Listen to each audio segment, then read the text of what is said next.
Today's video, as you can see by the title, is going to be going through a few questions full of college advice. Now, this isn't going to be the kind of college advice where it's like, oh, what college should I go to? Or maybe it is what college to go to. I don't know.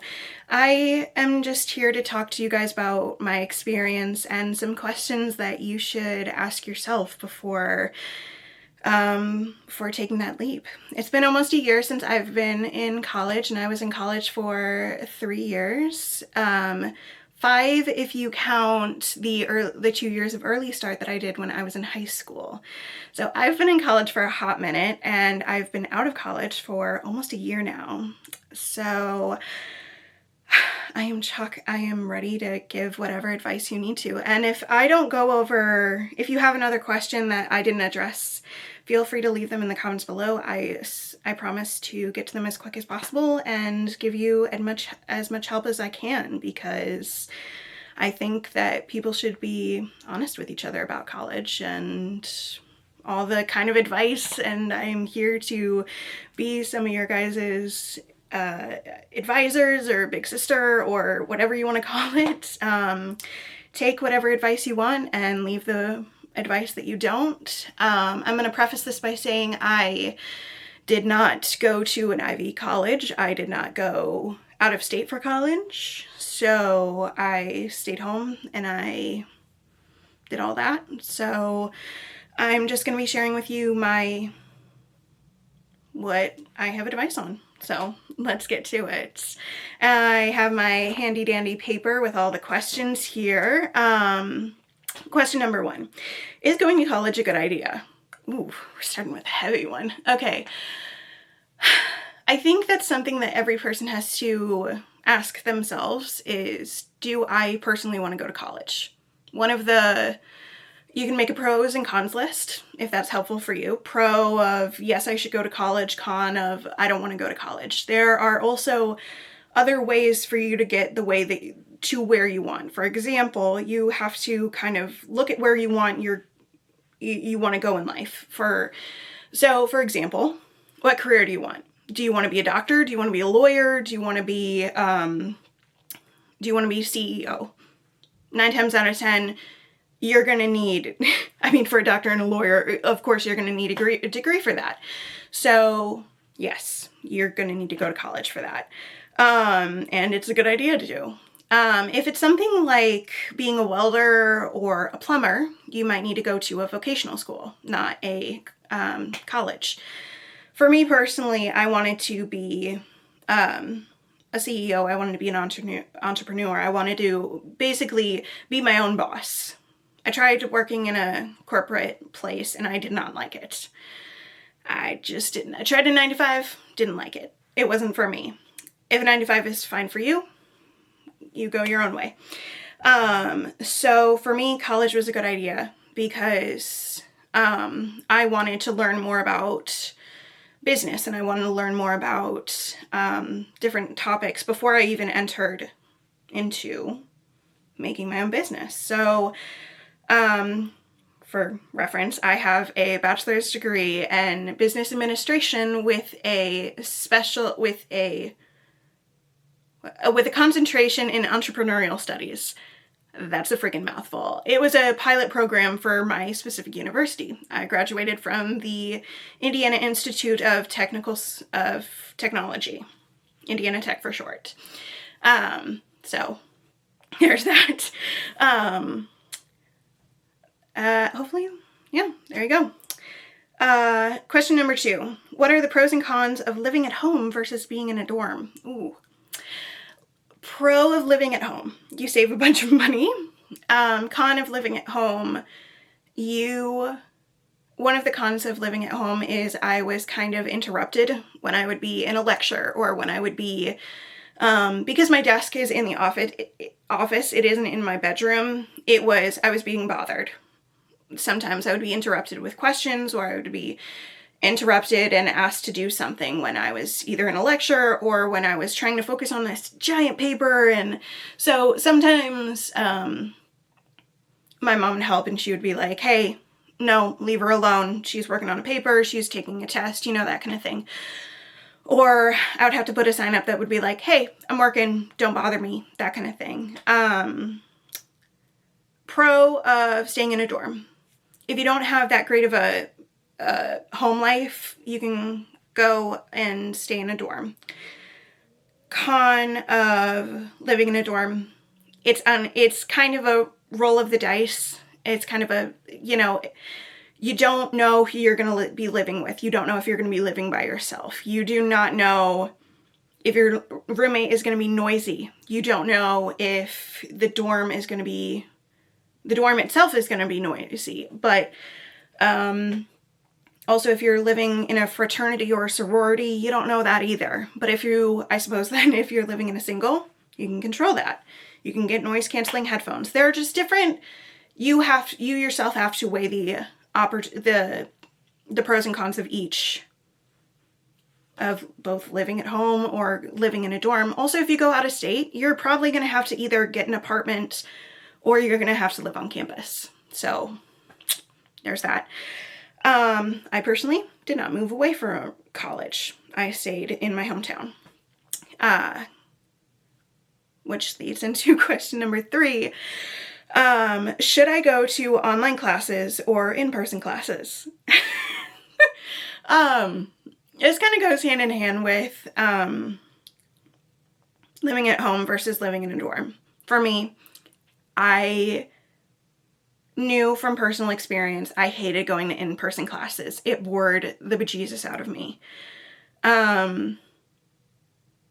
I don't know. I personally like online classes because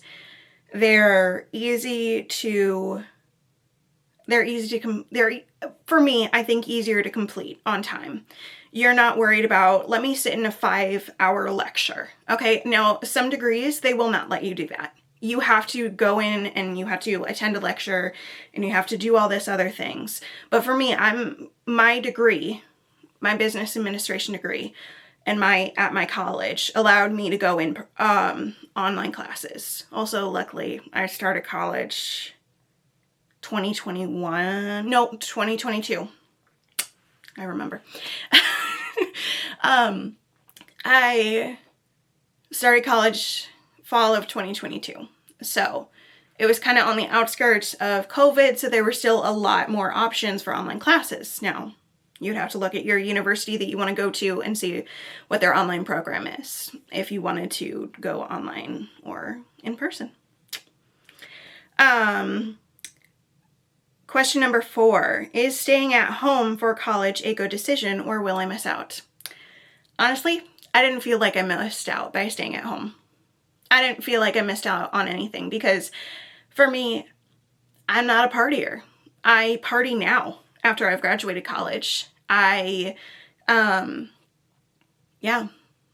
now. I go out with my friends, but I don't like drinking. So, but I mean, I suppose if you want to experience college, I feel like it's kind of played up by social media and by movies and TV. Like, it's played up that every single weekend there's going to be a party or there's going to be, all these activities, But for me, I'm like, I just want to get my degree and get out. That's just me. I wasn't really interested in all of the activities. Like, even as an alumni now, I get sent these postcards and everything, and they're like, hey, come to this mixer or whatever. And I'm like, you just want my money. But, but even now, I'm like, why would I go and do that? I'm paying the university to teach me things. I'm not paying to go to all these events. But then again, if you want to go to all these events, and it's also, I know it's a great place to meet people and meet friends and have that experience, go for it. But for me, I feel like I never got FOMO, the fear of missing out. I never got FOMO. But if you fear you might miss out, go ahead. And you might meet some cool people, and there you go. All right. Where were we? Question number 5. How do I stay motivated without the quote-unquote campus environment? And that would be if you're staying at home or if you're just doing online classes only. So, how how do you feel? How do I stay motivated? For me, it was kind of this, you have to keep your eye at the light at the end of the tunnel.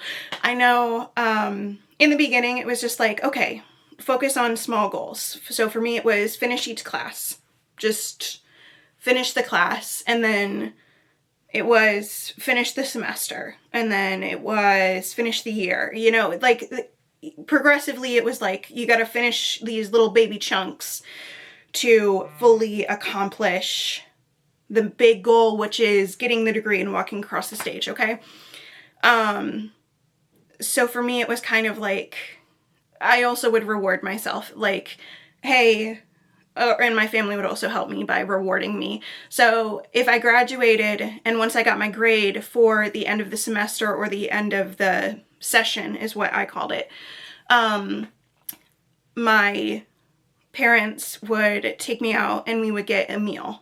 So that was my external motivation. But you also have to kind of have this fire of like, I want this degree, okay?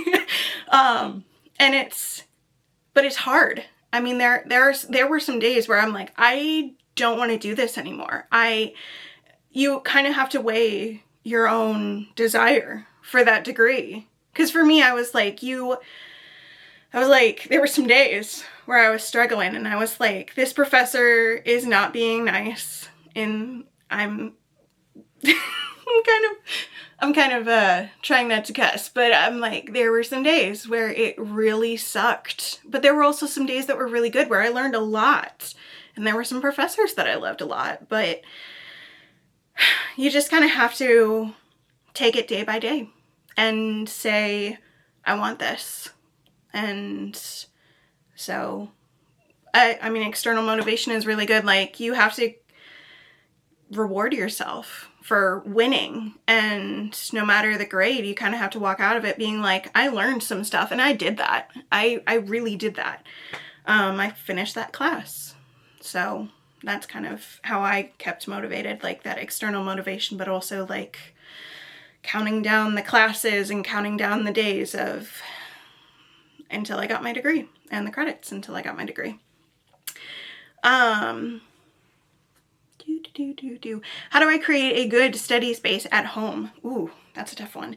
I would personally say, do not, if you're able to, do not put your desk in your room. If you're able to have an external space, like for me, my house has an office area, so I have a desk in there. I never liked doing homework in my bedroom because I could easily, from my bed, I could like glance over and be like, I should just finish that paper now, shouldn't I, and not wait until tomorrow? Or I would constantly be thinking about the next assignment. But you need that, for me, I needed that ability to shut off my brain and be like, okay, well, my desk space is over there. I'm done for the day. Shut off the light, close the laptop, that kind of thing. And actually go and live my life and go do other things. But also I would create so that it's not just like, being at a desk or whatever, just a plain, desk with a laptop, I would decorate it. Like for mine, I decorated it with all these calming blue vacation vibes so that it would be a calming space, because college can get freaking stressful, especially the longer that you're in college and the harder the classes get. So for me, I had these jars with shells, and I had this cute little mermaid decor, and I had all this cute stuff to kind of remind me to take a deep breath and relax. And I also had a bunch of cute figurines and just make your space your own, But I mean, I suppose if your desk does have to be in your room, you can create cute little things. You can create a mood board, or you can create like a vision board so you can look up at it when days are getting hard, and you can be like, okay, this is what I'm fighting for. This is what I'm, this is what I'm this is my goal for the future, that kind of thing. How do you separate school life from home life? Oof. When you're at home, it's difficult to do that. But I would definitely say, like I said before, closing the laptop, turning off the light, the lamp on your desk, like just putting it away is basically like putting your books up on the shelf, like cleaning your desk so that you're like, okay, I'm done. I'm done. You also have to have something to do after school, like whether that be a hobby or you FaceTime your friend or you go actually see your friend, which is even better because you get out of the house, or you go out and you help your parent or your friend or your person, or if you're living with somebody, go out and cook dinner with them. Or if you're living by yourself, ask your friend if you be like, hey, do you want to cook a meal together and then we can split it and we can have leftovers for later in the week. You know, create things so that you're not at home just in your homework, in your college work. You know, you have to create time for a life outside of college.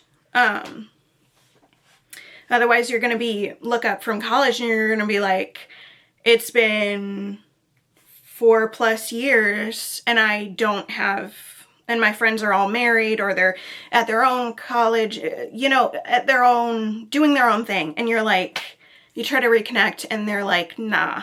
And you're like, ooh, did kind of neglect that friendship for 4 years, you know? Yeah, but it's also good for your own mental health. I mean, I know that when I was, towards the end, I was like, I want to give up, but my family and my friends were there to support me and to say, hey, you can do this. You can absolutely do this. So, there we go. How do I avoid procrastination when no one is watching me? That's kind of like another at home and when you're online learning. Procrastination, if you're a person who procrastinates, it's normal, okay? It is normal. Let me start out by saying that. It is normal to procrastinate things. I will say that I've had my fair share of assignments where it was day before and I was like, well, gotta knock that out, otherwise that's not gonna be good. So I would definitely say create a schedule.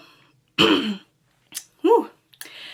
Absolutely create a schedule. So for me, I would do Monday, I'm gonna read over the assignments and I'm gonna read the chapter, or read the reading that's assigned. Day 2, I'm going to, Tuesdays or Wednesdays are usually when I had my lecture. So I would attend the lecture and I would complete the, whatever review was required for the lecture or whatever.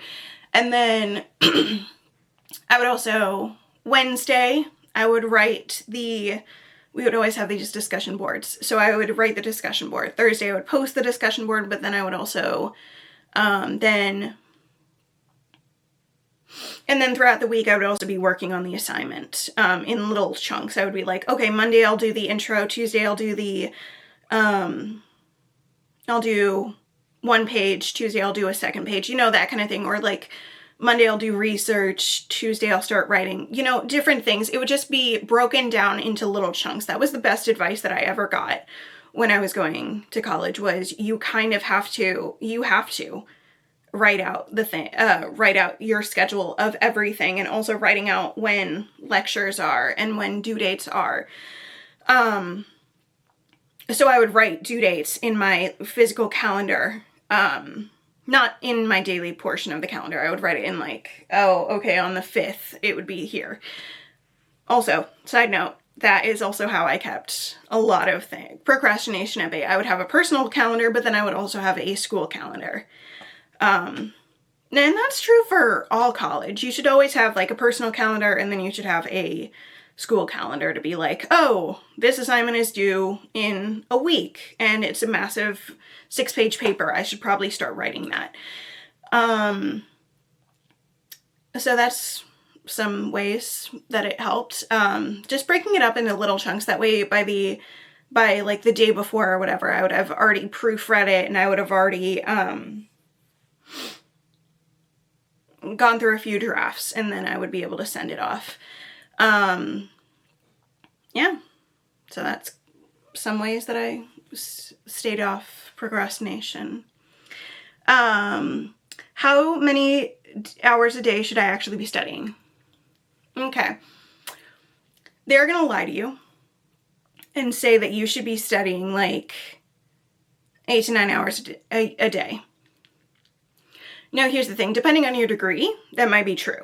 Like if you're a lawyer and you're actually having to study, if you're a lawyer and you're studying, or if you're doing 5 classes a semester, that's probably true. But for me, I was taking 2 classes a semester maximum, and I was still able to graduate in 3 years. So I would just say it depends on how heavy the course load is, and how heavy and what grade you want to get, and it just depends on a bunch of different factors. I would say you put in as many hours as you want to, because it depends on what grade you want to get. Because if you want to get a higher grade, I would put in more work, but don't put in so much work that you are literally harming yourself over it. Like you don't have enough hours in the day where you can wake up at a decent time or get enough sleep or eat. Like you should have time to do all these things and also still be going to college. And I'm going to tell you what I wish someone had told me. If you need to drop a class, drop the damn class. Okay? Because if you are harming yourself to get this degree, you are not going to like this degree. And this is not productive for anything. And if you don't have enough time to complete the classwork, you're not going to get a good grade. So it is better to just drop the class than suffer with a bad grade later. And it is not your fault if you need to drop the class. It just means, hey, different classes have different workloads, okay? So especially when you get towards the end, those workloads are going to be insane. So they're going to be like, hey, you need to do a discussion post, and you need to do 2 replies, and you need to give me a 15-page paper. And you're like, what? Okay. And I also need you to email this, and I need you to do this. And you're just like, all these assignments. And if you're doing more than one singular class, then you're like, oh my God, I'm juggling all this stuff.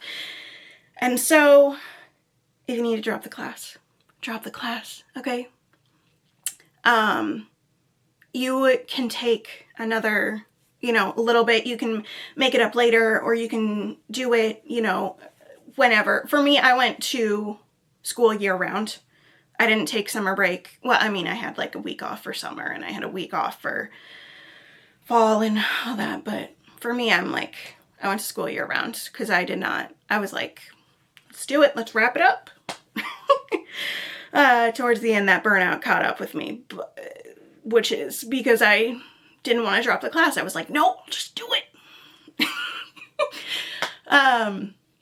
Which bit me in the butt towards the end. So learn from my mistakes and drop the class if you need to drop the class. What else? How do I make friends when I'm not living on campus? Well, that is easy. Go to things. Learn a hobby. Go to ways that I made friends. I just went to things. I looked up things that I was interested in. Like, for example, I was interested in crafting, and a lot of local establishments have craft nights now. My local bakery just came out with one. I know that my library has one. I know that, what else has craft night?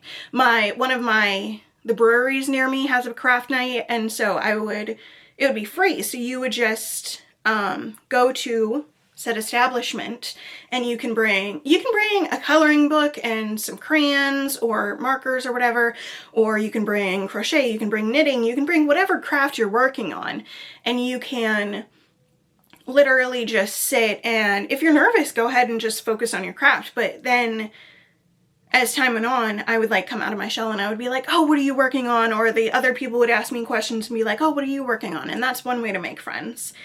Or I would go to local pride events and be like, hey, you know, I like your dress, or I like your, we would get to chatting and we would exchange phone numbers, and then we would text, and then we would, it's all about making effort into social life. And you often will find that one point of connectivity, and then you will meet more people and more people and more people, and you'll meet those people's friends and go on and on. And for example, I met somebody through I went to the Pride Center for a meeting, and then I met this girl and her partner, and this girl had a trivia team, and she was like, hey, you're really, really smart. You want to be on my trivia team? And I was like, hell yeah.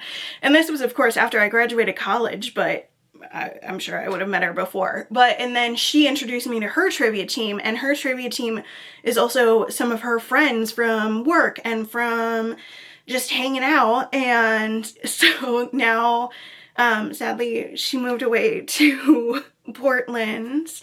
Miss you so much. Hopefully you're watching this video. If you are, shout out. But then I met all of her friends, and her friends, they were like, hey, you're pretty cool. And I was like, hey, you guys are pretty cool. So then we started hanging out. And so, you know, and it's just about putting yourself out there and not being afraid of what happens. What else? Will I feel left out if compared to my friends who go away from school? Wait, will I feel left out compared to no. I mean, towards the beginning, I did feel sad because I was like, oh, here are these other people. But then I was like, you are comparing yourself to someone else and to someone else's situation that you don't even know about. And you're like, you have to do what's best for you. And if your situation is it's best for you to stay home, or it's best for you to do online school, or it's best for you to move halfway across the country, then you do that, okay? Because it is whatever is best for you. And your grandma may call you up and be like, hey, this other person, they didn't even go to college, and they just became like a skateboard champion or whatever. And you're like, that's cool for them because I can't skateboard. You know, and you're like, what does that have to do with me? Because I don't skateboard. I never even those kinds of things. Or you can't even compare yourself to your cousins who were like, one moved away for college, one didn't, you know? So it's like, it's all comparative. Everybody should just be doing what's best for them. And you need to do what's best for you because it's your college experience, and it's, you know, you need to do you, okay? And not compare yourself to anybody else, okay? How do I stay social while doing a school from home? I feel like I've kind of already covered that.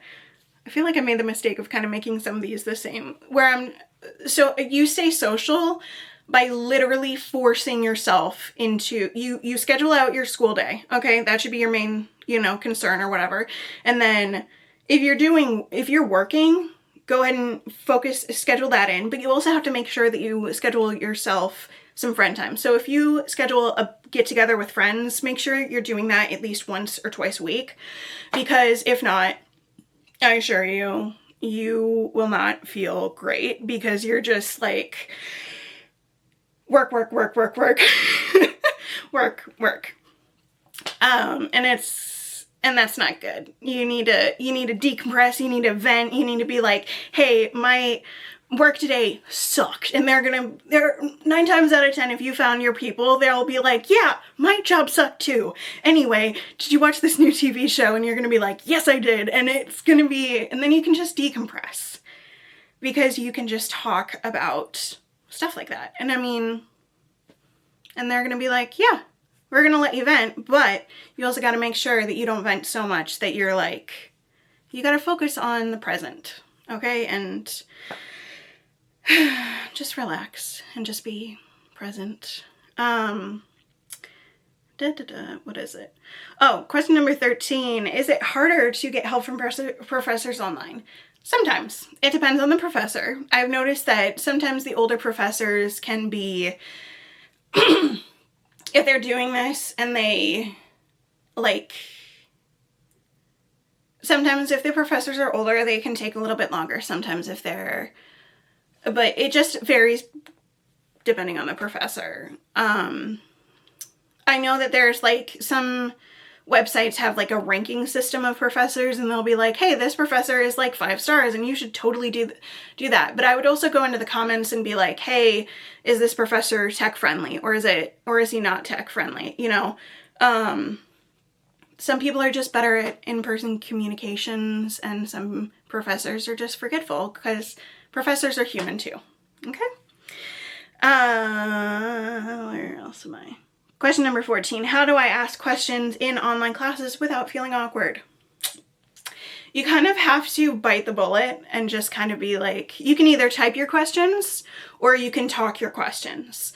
I would say you're going to get more attention if you like unmute yourself and you're like, hey, I have a question. Some professors may be like, okay, wait till the end. And if they do that, then I would write down your question and answer it and ask it at the end.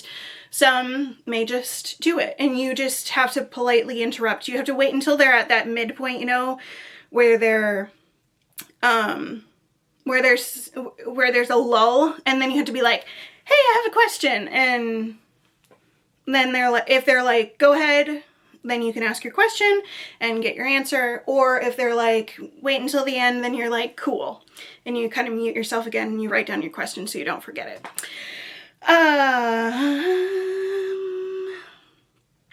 How do tests and exams work in an online online college classes? They are better than in person. I can tell you that.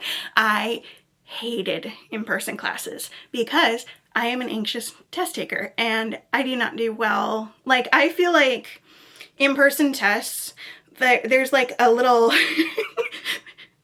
it just like whoosh, pushes all the knowledge out of my brain, and I'm like, I don't know nothing. Okay, I forgot what I learned it, and I don't remember.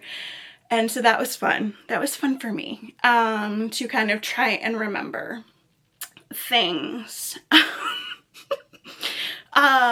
So I would just be nervous, and I would kind of be like staring at everyone else, and I would be like, oh God, what did you get? Like, resisting the urge to be like, what did you get for number 5? Because I'm like, you can't do that when you're taking a test.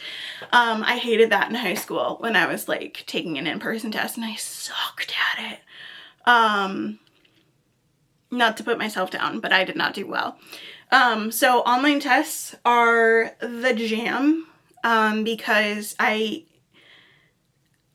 personally think it gives you more time than, you know, than an in-class test. But it also 9 times out of 10 is, I don't know. I've never taken an in-person college test, but for me it was way more relaxing because I got to wait. I got to, you know, I got to have my water bottle, and I got to have my I got to have a little snacky snack if I wanted to. I could also get up and I could move around if I was like, that was my one rule that my mom told me. She was like, if you're gonna take these tests, I want you to get up like halfway through and kind of stretch and, you know, shake it out and relax. And that was a good rule. That was a very good rule, because I would say I would get up, like if they were 10 questions, I would get up at like question 5 and I would shake it out, and I would be like, okay, take some deep breaths, you know, give myself a minute, and then I would get back to it. So there's that.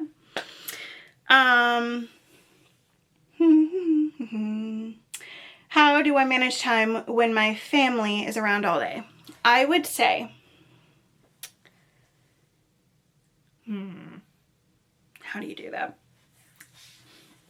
I would just say you have to kind of manage your own schedule, because if you need to take yourself to a quiet room, take yourself to a quiet room.